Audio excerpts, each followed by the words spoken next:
Video patrocinado por Cactus Jack Studios. Video hecho con fines de investigación. ¿Quién es Saint-Germain? Él ha trabajado a través de todas las centurias por la elevación de la humanidad en todas partes y está ahora trabajando intensamente por la protección e iluminación de América. Habiendo hecho la ascensión como la hizo Jesús, Él es ahora el gran maestro quien se ha encargado de la nueva civilización a aparecer en América, por la cual ha trabajado incesantemente durante los pasados 200 años. En la Edad Media, encarnó como Saint Alban y dio un gran servicio a la luz, siendo martirizado en esa vida y santificado debido a su valentía desprendida por la verdad. Su última encarnación fue como el señor Francis Bacon, quien fue el hijo de la reina Elizabeth por su esposo, el señor Leicester, el duque de Leicester siendo su hermano. Él trabajó continuamente en esa vida por la elevación de Inglaterra, pero debido a la intriga en la corte y las actividades de esa era, no se le permitió a su trabajo llegar a la altura que pudo haber sido alcanzada, de haberle sido obedecido y su sabiduría escuchada. Él escribió las obras shakespearianas y ese es el por qué siempre ha habido la controversia respecto a ellas. A través de todas estas obras corre continuamente la ley de vida por la cual él siempre ha trabajado y existen algunos 500 casos en los cuales el acróstico del nombre, Francis Bacon, aparece en ellas. Ellas también contienen un código en clave, dando la instrucción interna de una escuela de iniciados en el continente al cual pertenecía.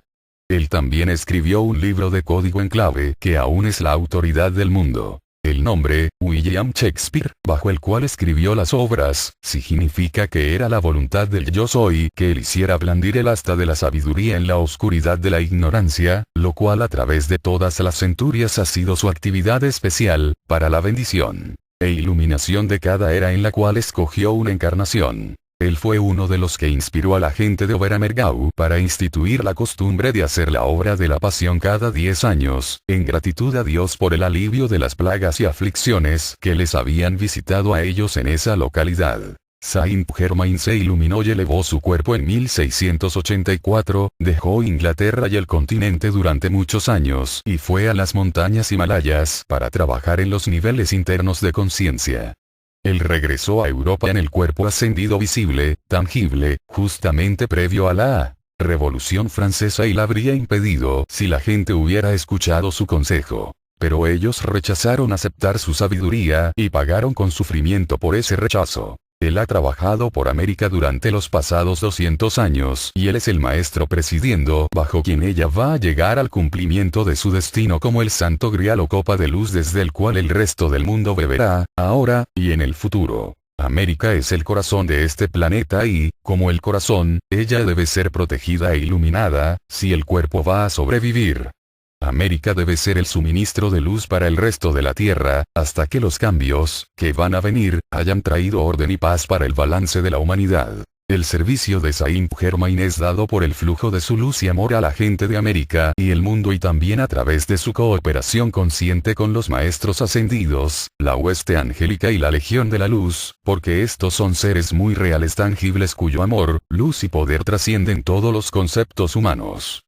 Ellos están listos todo el tiempo para dar sin límites, la plenitud de sus bendiciones y perfección a nuestra tierra, pero la humanidad debe hacer la llamada desde la octava física de la vida, a fin de abrir el camino para que su gran perfección fluya hacia dentro de la experiencia diaria del individuo. Es únicamente de esta manera que la humanidad puede llegar a ser libre de su miseria, degradación y limitación, porque debe usar su propia energía para ascender y así elevarse hacia la próxima octava de vida, a fin de expandir la luz y perfección de la poderosa presencia yo soy, a través de su propio esfuerzo autoconsciente y deseo de ser libre. Nota 1. También Saint-Germain fue San José, el padre de Jesús, el Cristo. Y posteriormente Cristóbal Colón, como lo habrán observado de las diversas publicaciones de la Iglesia de la Nueva Era del Cristo. Se presenta a continuación otras notas adicionales sobre el conde de Saint-Germain publicadas en la revista Ope de El Puente en su número de octubre-noviembre de 1973. Sobre el conde de Saint-Germain. Ope, octubre, noviembre 1973, extractos. Un ilustre personaje conocido por el nombre de Conde de Saint-Germain fue bien conocido en Europa en el siglo XVIII. El nombre de Comte de Saint-Germain, el cual él usó, no venía de la bien conocida familia Saint-Germain, antes bien era realmente Santus Germanus, lo cual significa hermano santo. Él también usó varios seudónimos de escritores tales como Comte Bellemarre en Venecia, Chevalier Schoening en Pisa, Chevalier Weldon en Milán y Leipzig, Comte Soltikoff en Genoa, Graf Zaroggi en Triesdorf, Prince Rákóczi en Dresden. Él fue conocido como el hombre maravilla de Europa en esa era. Su presencia en los diversos países siempre inspiraba a las personas de liberación, amorosa hacia el interés renovado en los derechos de los hombres. Estas personas, sintiendo el amor innato de Saint-Germain de liberación y libertad, formaron los núcleos de movimientos humanitarios y patrióticos diseñados para elevar a la humanidad fuera de las opresiones y tiranías prevalecientes en esa era. Él parecía tener alrededor de 40 años de edad. Era bien parecido, elegante y encantador, con hermosas manos y ojos expresivos. Era un políglota logrado quien tenía perfecto comando del francés y todas las lenguas europeas. Saint-Germain también era versado en sánscrito, chino, árabe, griego y latín. Su carácter era perfecto, nobles sus propósitos. Aparentemente poseía riquezas sin límites, sin embargo nadie pudo alguna vez saber de dónde venía su dinero.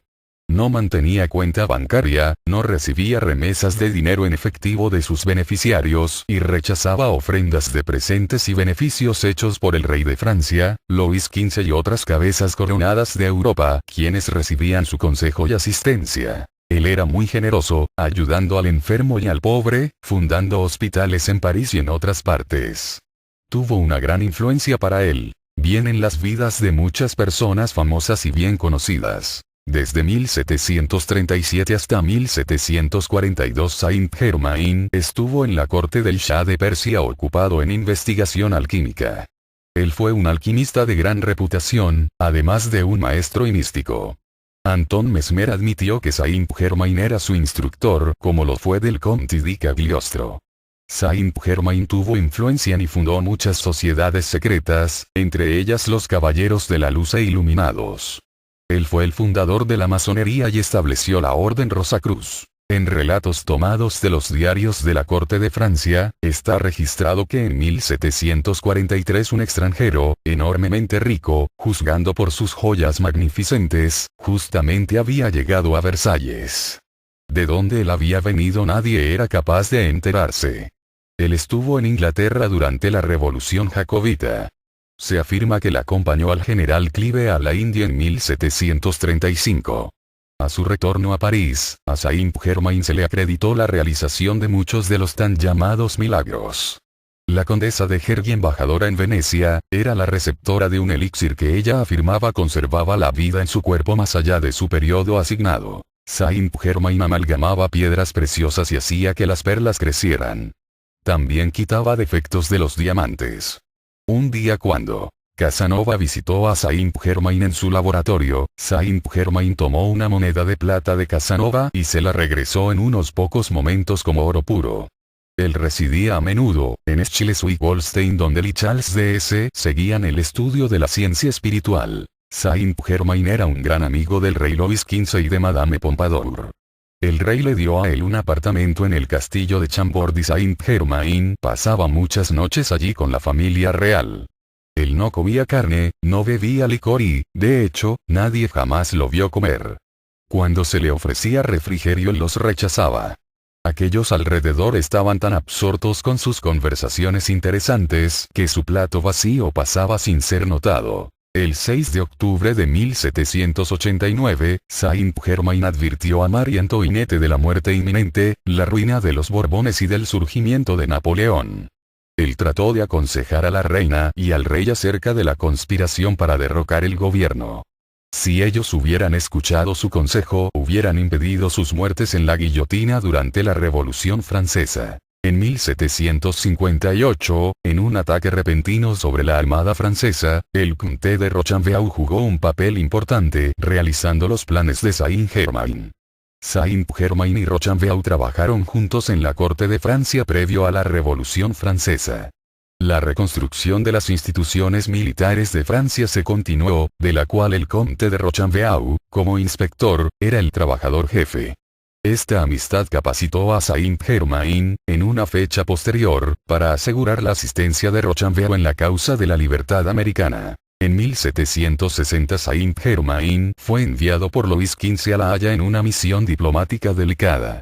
Ese mismo año él tuvo una larga entrevista con el general Yorke de Inglaterra relacionada con las negociaciones para la paz. Él afirmaba haber sido enviado por Francia. El duque de Newcastle también conoció a Saint-Germain. En mayo de 1761, Saint-Germain se reunió en conferencia con el duque de Choiseul, lo cual resultó en la alianza celebrada conocida como el Pacto de la Familia. Esto fue el heraldo del Tratado de París, que terminó con la guerra colonial entre Inglaterra y Francia. Saint-Germain también fue un amigo personal de Federico el Grande.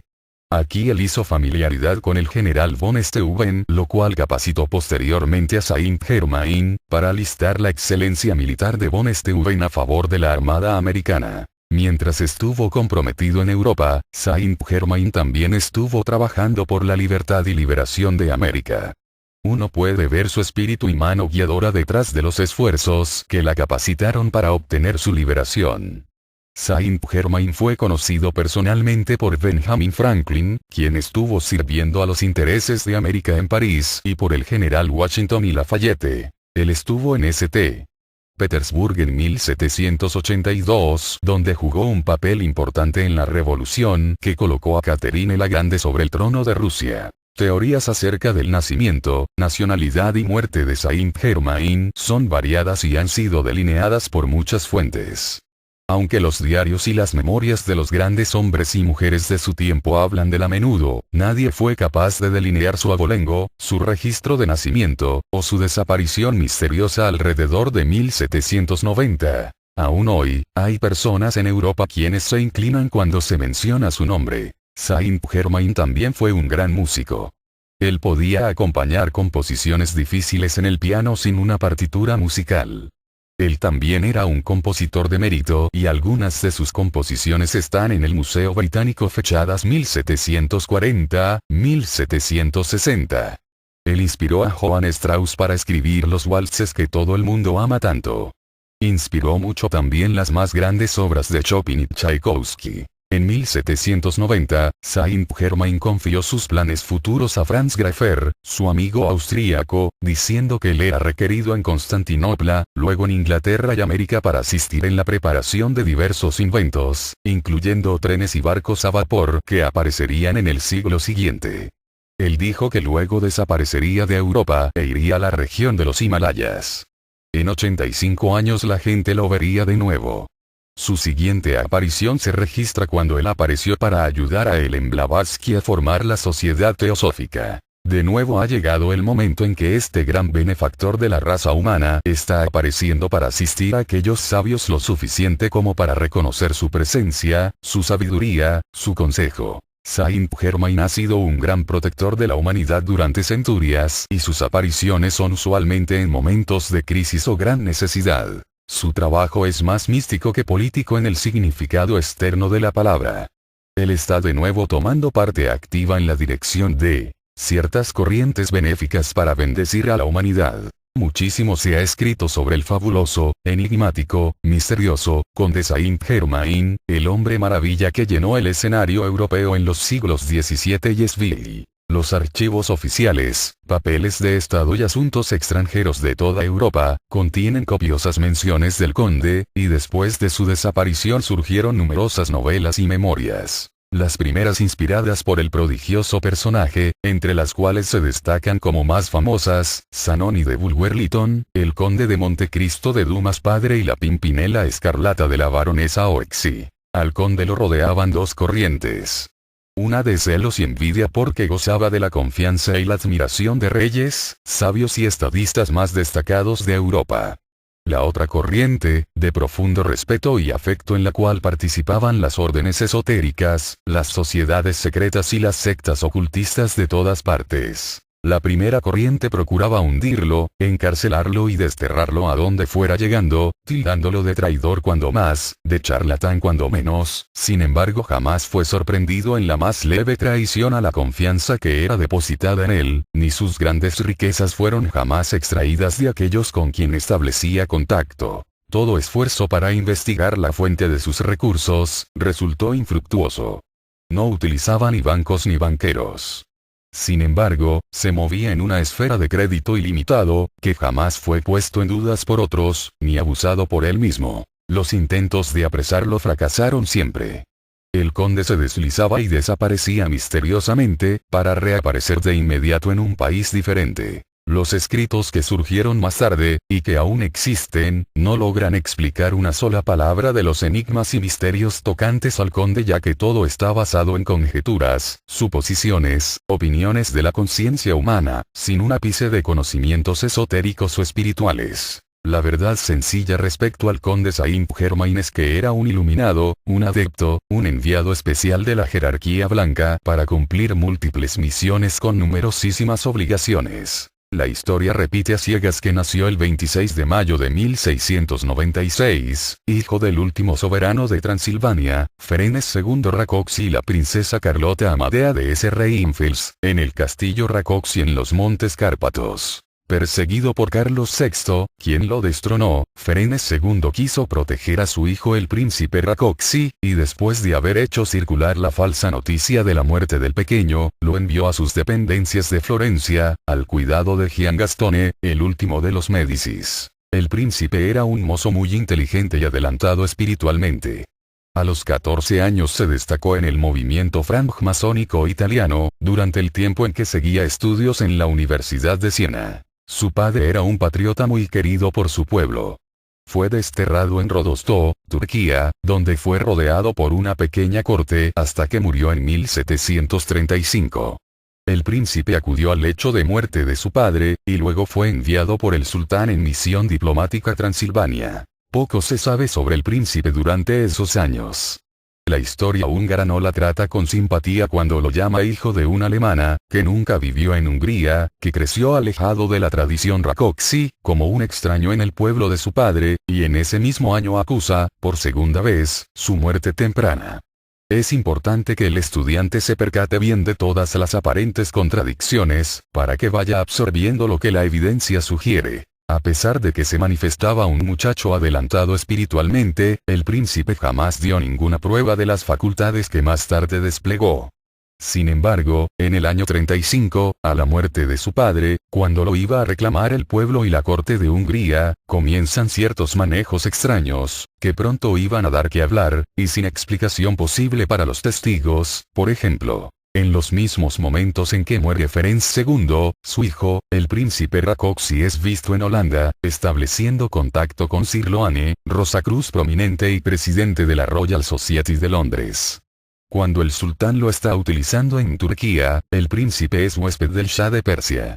El príncipe muere históricamente, públicamente, un año después de su padre, cuando los acontecimientos lo iban tal vez a atar a una vida oficial en Hungría, y apenas muere en Turquía, o en Transilvania, aparece en Escocia donde vive misteriosamente hasta el año 1745. De allí se traslada a Alemania y Austria con misiones industriales, de donde sale a estudiar alquimia en la India. No vuelve a aparecer hasta el año 58, donde establece contacto con el mariscal Bellisle del ejército francés, pero en todos estos años ha actuado bajo los nombres de Marqués de Montferrat, Conde Bellamaré, Caballero Schoening, Caballero Weldon, Monsieur de Surmont y Conde Soltikov. Ha llegado el momento de comenzar su misión en París y se da a conocer por el mariscal Bellisle con el nombre de Conde de Saint-Germain. El mariscal Bellisle lo lleva a París, lo presenta a Madame de Pompadour, quien a su vez lo presenta al rey de Francia, y comienza a desplegarse la magia desconcertante del conde Saint-Germain. Desaparece para siempre el príncipe Rákóczi, aunque la historia dice que para justificar su noble alcurnia ante el rey, le dijo en secreto su nacimiento y procedencia, lo cual fue de inmediato aceptado por su majestad. Habiendo nacido el príncipe Rákóczi en el año 1696, cuando en 1758 llegó a París contaba 62 años. Sin embargo, representaba solo 30 años de edad. El mundo veía en él un joven y noble señor de modales exquisitos, de gran dignidad, de impecable cortesía. Su porte era militar, delgado y de mediana estatura. Su cuerpo era asombrosamente bien formado. Sus manos delicadas, sus pies pequeños, sus movimientos elegantes, su cabello era oscuro y fino, sus ojos pardos. Una de sus biógrafas, la condesa d'Ademar, no se cansaba de ponderar qué ojos. Y jamás los he visto iguales. Todo en él lo revelaba perteneciente a una muy antigua y noble familia. Vestía sobriamente, de corte impecable y de las mejores telas. Siempre llevaba medias de finísima seda. Por la magnificencia de sus joyas, se le juzgaba inmensamente rico, se rumoraba el crédito ilimitado de que gozaban todos los bancos del mundo, y se cuchicheaba el lujo fastuoso en que vivía. Se aseguraba que ostentaba 2 valets de pie y 4 lacayos uniformados en color tabaco con galones de oro. Se comentaba su gran colección de casacas que cambiaba a menudo, y hacían eco sus botones, yuntas, relojes, sortijas, cadenas. Se citaba un ópalo monstruoso y un extraordinario zafiro blanco del tamaño de un huevo, lo mismo que la variedad de sus diamantes, el tamaño, color y perfección de cada uno. Sin embargo, cosa extraña, nadie podía jamás jactarse de haber sido recibido en la casa del conde. Frecuentaba las fiestas pero jamás lo vio nadie comer ni beber. El conde Saint-Germain presentaba la invariable compostura, la conducta, el refinamiento y la cultura que caracteriza a los nobles de rango y educación. Todo esto unido a una fascinante conversación, una versatilidad para cambiar de tono y tema, que lo hacían siempre refrescante, inesperado e inagotable. Daba la impresión de haber viajado por el mundo entero y, sobre todo, de haber asistido personalmente a todo cuanto ha existido en nuestro planeta. El conde era, sin duda, un acabado diplomático, un genio artístico, un excelente músico y compositor, que ejecutaba el piano con maestría, que en el violín rivalizaba con Paganini, que cantaba con una lindísima voz de barítono, que pintaba y esculpía como los muy grandes, y que, al parecer, vivía eternamente, ya que por admisión propia su descubrimiento de un líquido especial lo había mantenido vivo durante 2000 años. En Londres, en la casa Walsh de Catherine Street, en el año 1740, el conde publicó varias composiciones. Conocemos solo un aria de su pequeña ópera L'Inconstanza de Luz a la pérfida inconstancia, compuesta en el estilo rococó del siglo XVIII, muy bonito, muy florido. Al final damos la dirección donde se puede encargar el disco de esta pieza, que tiene además el atractivo, y la corroboración, de comenzar con las notas tonales del adepto, maestro ascendido Saint-Germain, do fa, de la quinta octava del teclado. Vamos a aclarar de una vez la razón del nombre que escogió este adepto, para figurar en aquella misión.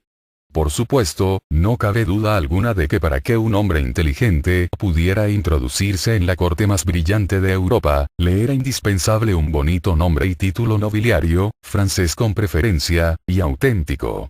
Esto último tenía que ser a prueba de investigaciones. Corre el dato de que los dominios de Ferenc Rakoczy en Italia se llamaban de Saint-Germain. No podemos asegurarlo, ni tampoco comprobarlo, pero algo de eso hay sin duda, ya que los maestros, teniendo el privilegio de mirar desde el pasado más remoto hasta personalmente, lo hacen ya equipados con toda la preparación necesaria. Su tarjeta de visita tenía que abrirle desde las puertas soberanas de las cortes, hasta las más herméticas de las organizaciones espirituales, que tienen ojos para ver y oídos para escuchar. Ya hemos visto cómo entraba y salía. Comes Santus Germanitas. Habla en el idioma esotérico de todas las sectas. O sea que, Comes Comito, o Comitor es un alto grado francmasónico. Santus le habla a las religiones cristianas, y Germanitas, o fraternidad, es la consigna de todos los ocultistas. Al introducirse en la masonería francesa, donde inició a Diderot, anunció que era el más antiguo de todos los masones. Por no decir que había sido el propio fundador de la orden. El maestro Saint-Germain no tuvo necesidad de elegir otro nombre para continuar en sus misiones para los humanos, ya que paulatinamente ese nombre se iba transformando de acuerdo con el cambio de las conciencias espirituales, de miembro de la fraternidad blanca, a hermano mayor. No estamos suponiendo o inventando cuando dejamos sentado que el príncipe Rakoczy y el conde Saint-Germain eran una misma persona.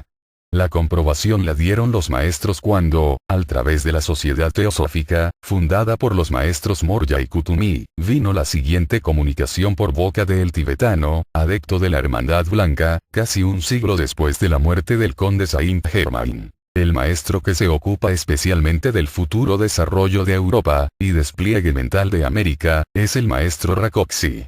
Es húngaro y tiene su morada en los Montes Cárpatos, habiendo sido en un momento dado una figura muy conocida en la corte húngara, también se ocuparon mucho de él cuando fue el conde de Saint Germain. En la logia de la Fraternidad Blanca se le llama usualmente el conde, y en América actúa como administrador general en los planes de los hermanos mayores, puede decirse que actúa como encargado de llevar a la práctica, en el plano físico, los planes del Cristo. Para todo el que sepa leer entre líneas, esta comunicación habla claro. Pero como estamos para aclarar enigmas haremos notar. El despliegue mental de América se refiere al principio de mentalismo, que aunque fue dado por Hermes Trismegisto, no se le dio la importancia capital que encierra, hasta que Mary Baker Eddy, fundadora de Christian Science, comenzó a divulgarlo. Ella fue el anuncio de la era venidera, era de la mujer, a fines del siglo XIX, exponente del principio mental que rige en esta era. La comunicación habla del maestro Rakoczy en tiempo presente, y presente en el planeta, a pesar de que históricamente había muerto. Dice textualmente, el maestro que se ocupa, es. También dice es húngaro y tiene su morada en los Cárpatos. Que habiendo sido, en un momento dado, figura muy conocida en la corte húngara, de hecho admite que al mismo tiempo fue el conde de Saint Germain, y agrega, de quien se ocuparon mucho. La esencia de la comunicación afirma que al príncipe Rakoczy se le llamaba en la Fraternidad Blanca el conde, fundiendo sin disimulos a las dos entidades. Luego admite que el conde es el instrumento de la hueste ascendida en el continente americano, y finalmente deja entrever lo que para la fecha de la comunicación no se había divulgado aún, que el maestro Saint Germain iba a ser el avatar de esta era de Acuario, trayendo a la práctica en el plano físico, o sea manifestándose el Cristo de la era, como se manifestó en la era inmediata anterior, el maestro Jesús. Los adeptos no tienen necesidad alguna de reencarnar para poder circular en la tierra y entre los hombres. Si es que tienen que entrar en nuestra atmósfera por un tiempo corto, hacen denso el cuerpo etérico y por consiguiente visible a nuestros ojos físicos, o si es que tienen que cumplir una misión de larga duración, digamos de unos meses o unos años, ocupan un cuerpo prestado, lo cual requiere el gasto de mucho menos energía que el sistema anterior. Es totalmente impráctico renacer de un vientre de mujer, volviendo con la conciencia envuelta y sin memoria, además de tener que esperar tantos años para alcanzar la edad adulta y poder cumplir una misión de altura. La transfiguración, o sea la ocupación de un cuerpo prestado, es el trasplante de un espíritu, o ego, en el cuerpo de un iniciado que esté dispuesto a ceder su cuerpo, en vida, o en el momento de morir. Este cuerpo ha de ser absolutamente sano y el ego que lo habita tiene que ser adelantado, ya que las altas vibraciones del espíritu que lo ocupará son muy fuertes. El trasplante se hace gradualmente. Es de suponer que el maestro ocupó el cuerpo del príncipe Rakoczy en aquellos momentos en que se le declaró muerto. Es posible que así le haya aparentado a los que lo rodeaban. Nada de extraño tendría que el maestro hubiera fingido morir, ya que sabemos de otras dos ocasiones en que así lo hizo. El adepto que ocupa un cuerpo prestado tiene todo el poder para reformar la estructura atómica de ese cuerpo, de manera de adaptarlo a sus propias necesidades. Por esa razón el conde Saint Germain no tenía necesidad alguna de comer, ni beber, ya que disponía de la sustancia universal, que obedece instantánea e incondicionalmente las órdenes de un maestro. El propio maestro Saint Germain ha admitido haber ocupado unos 40 cuerpos prestados en diferentes ocasiones y por diferentes propósitos o misiones en la tierra. Sabemos que uno de estos fue el cuerpo de San José, esposo de María Virgen. Misión más delicada y misteriosa no ha habido nunca que sepamos después de 2000 y pico de años, aún se ignora la completa verdad. Otra ocupación de cuerpo prestado fue la del almirante Cristóbal Colón, destinado a encontrar, sin perderse ni naufragar, el nuevo mundo anunciado por el Maestro Jesús, donde debían desarrollarse tantas nuevas dimensiones y conciencias. Sabemos por un antepasado de esta autora, íntimo amigo y compañero de viajes de Colón, que eran ocultistas los dos, lo cual da margen para deducir que poseían los dos un grado avanzado de conocimientos y que Colón podía muy bien haber prestado su cuerpo al adepto que lo llevó al éxito en sus viajes, al mismo tiempo que cumplía los planes de la jerarquía blanca, como atestiguan los archivos planetarios del Royal Tetón de Norteamérica y Machu Picchu en Sudamérica. Una tercera ocupación parece haber sido la del libertador Simón Bolívar, ya que las actuaciones del maestro Saint-Germain siempre han sido en pro de la liberación de humanos, de naciones, de ideas, y de almas. Esta hazaña de Bolívar, con toda la gloria y la importancia que se le da y que merece, no ha sido aceptada en toda su magnitud. Escalar los picos nevados de la cordillera de los Andes, sin caminos, libertar sin armas ni soldados de escuela, fueron una serie de milagros característicos del conde Saint-Germain, y del maestro Saint-Germain. Asombraba a todo el mundo la memoria extraordinaria del conde Saint-Germain. Repetía páginas enteras después de una sola ojeada. Hablaba sin acento alguno el alemán, el inglés, el italiano, el portugués, el español, el francés, el griego, el latín, el árabe, el chino, el hebreo, el caldeo, el sirio, el sánscrito, muchos dialectos orientales, y leía el cuneiforme babilónico y los jeroglíficos egipcios, todos con absoluta maestría. El conde era ambidextro. Podía escribir con ambas manos a la vez. Las dos mitades de su cerebro eran independientes, ya que con una mano podía escribir un soneto, y con la otra una carta de amor. Aunque jamás hizo alarde de sus poderes ocultos, el conde actuaba espontáneamente como un mago blanco, un cabalista, un hermetista, un alquimista, un iluminista, un templario, un gnóstico, un francmasón y un rosacruz. Era clarividente, claroaudiente, viajaba astralmente, etéricamente, cósmicamente. A veces no se le veía en 3 días. Entraba en un trance profundo sin despertar. Esto podía ocurrirle en casa ajena o en la suya propia. El historiador vienés, Franz Graffer relata que un día, en medio de una conversación con el conde, de pronto lo vio ponerse serio, rígido como una estatua, sus ojos usualmente tan expresivos, se hicieron incoloros y sin vida. Al rato se reanimó, se puso de pie y haciendo un gesto de despedida con la mano exclamó en alemán: Ich scheide me voy, me verán una vez más, mañana. Se me necesita en Constantinopla, luego en Inglaterra. Por ahora tengo que ir a preparar 2 inventos que verán en el próximo siglo. Un barco y un tren. Tenía el hábito desconcertante de entrar en la cámara del rey sin recurrir a las puertas. Simplemente aparecía y desaparecía sin disimular su facultad. En las reuniones amenizaba relatando detalles de sus conexiones con Cleopatra, con Jesucristo, con la reina de Saba, con Santa Isabel, con las cortes de los Valois, con Santa Ana, con la antigua Roma, con Rusia, Turquía, Austria, China, Japón, la India. Tan pronto imitaba a Francisco I como revelaba altos secretos de Luis XIV, y de todo hablaba con mayor aplomo del que desplegaría el propio encargado de negocios de cada personaje. En una ocasión en que relataba un episodio muy remoto, se detuvo con un pequeño aire de confusión y le dijo a su valet de que ¿fue así el asunto, no, Roger? Y Roger respondió: el señor conde olvida que yo solo tengo 400 años con él. Eso ha debido ocurrir en tiempos de mi predecesor. Por lo cual preguntamos aquí, ¿en dónde coloca a Roger con respecto a la teoría del nacimiento en el castillo de Rákóczi? Por supuesto que todos estos prodigios son catalogados por la humanidad corriente en términos de magia, blanca o negra, según sea buena o mala. Pero como todo tiene una explicación perfectamente natural, y los seres humanos heredamos el mismo derecho legado por el Padre, divino creador nuestro, será bueno que se aclare el misterio de cada uno de los anteriores enigmas. Cuando el ser humano alcanza su última encarnación en la Tierra, se dice que es candidato para la ascensión. La ascensión ocurre porque la persona se ha desprendido de todas las ataduras con el planeta Tierra y con sus familiares, y al lograr limpiarse de toda la energía negativa, va llenando sus células de luz. Llega el momento en que la magna presencia Yo Soy lo atrae hacia ella y lo extrae de la Tierra. Se ha vencido la gravedad de la Tierra. En ese momento el individuo tiene la oportunidad de escoger la gloria o continuar ayudando a sus hermanos humanos. Es el momento en que el subconsciente vacía su contenido y el ego recuerda todas sus encarnaciones pasadas, sin sufrir molestia alguna.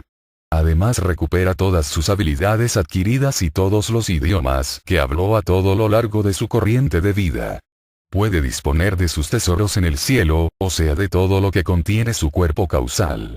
Pero si el ego prefiere ascender a gloria, debe entregar todo lo acumulado para bien de la humanidad. La memoria extraordinaria no es, pues, sino la facultad natural de mirar hacia atrás y leer como en un libro, o ver como una película, lo que venga en gana en el pasado, sin el velo de malla. El ser ambidextro no es otra cosa que el haber sido zurdo en otras vidas.